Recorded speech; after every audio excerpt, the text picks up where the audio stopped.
রাজনীতিকে যেভাবে গণতন্ত্রের কথা আমরা বলছি, অর্থনীতিকেও আমাদের গণতন্ত্রের দিকে নিয়ে যেতে হবে। সরকারকে কেন IMF এর পেছনে দৌড়তে হবে $4 বিলিয়ন জন্য? Only $4 billion.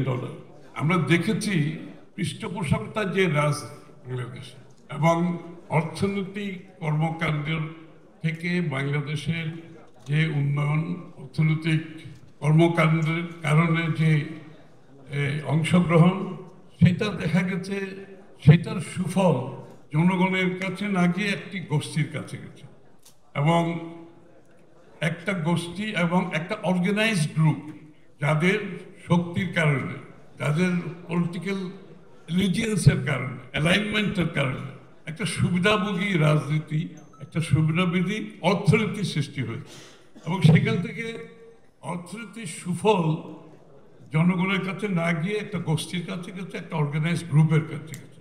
এই প্রেক্ষাপট থেকে আমরা বিএনপির পক্ষ থেকে আমরা যে স্লোগানটা দিচ্ছি, রাজনীতিকে যেভাবে গণতন্ত্রের কথা আমরা বলছি, অর্থনীতিকেও আমাদের গণতন্ত্রের দিকে নিয়ে যেতে হবে।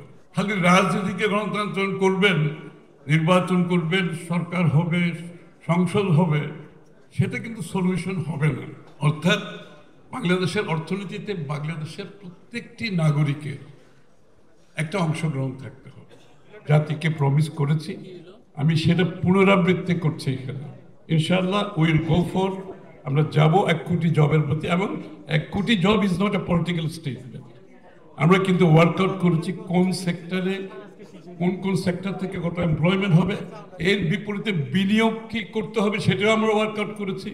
সরকারকে কেন IMF এর পেছনে দৌড়তে হবে $4 বিলিয়ন জন্য? Only $4 billion. চিন্তা করে একটা সরকারকে $4 বিলিয়ন জন্য IMF এর পেছনে ঘুরতে হবে এতগুলো কন্ডিশন দিয়ে। What happen to the capital market? সারা দুনিয়াতে মানুষ ইকুইটি নিচ্ছে, বন্ড নিচ্ছে, so many products are available. আমি মনে করি অনেকগুলো গভর্নমেন্টের যেগুলো বিনিয়োগ আছে, যেখানে সরকারের সব জায়গায় বিনিয়োগ করার প্রয়োজন নেই। সরকারের বিনিয়োগ করতে হবে ফার্স্ট অফ অল বাংলাদেশের মানুষের, যাদের আপনি পভার্টি এলিভেশনের করতে হবে, আপনার সোশ্যাল সেফটি নেটে করতে হবে, আপনার সরকারের জন্য ইনফ্রাস্ট্রাকচার, যেখানে ইনফ্রাস্ট্রাকচার করতে হবে, সরকারের বিনিয়োগগুলো প্রায়োরিটি থাকতে হবে এইসব জায়গায়।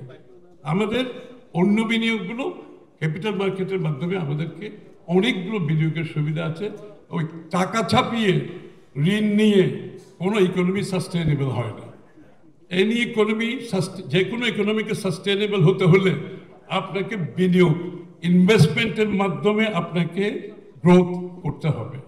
অন্যভাবে যেগুলো করবেন টাকা ছাপিয়ে ঋণ নিয়ে, এটা সাস্টেনেবল হতে পারে না।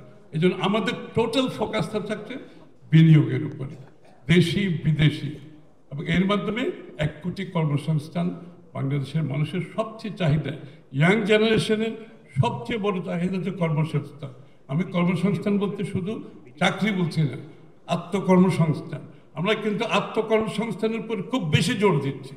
আমাদের ইয়াং ছেলে মেয়েদের বিরাট পটেনশিয়াল আছে, তারা যাতে আত্মকর্মসংস্থান দিতে পারে।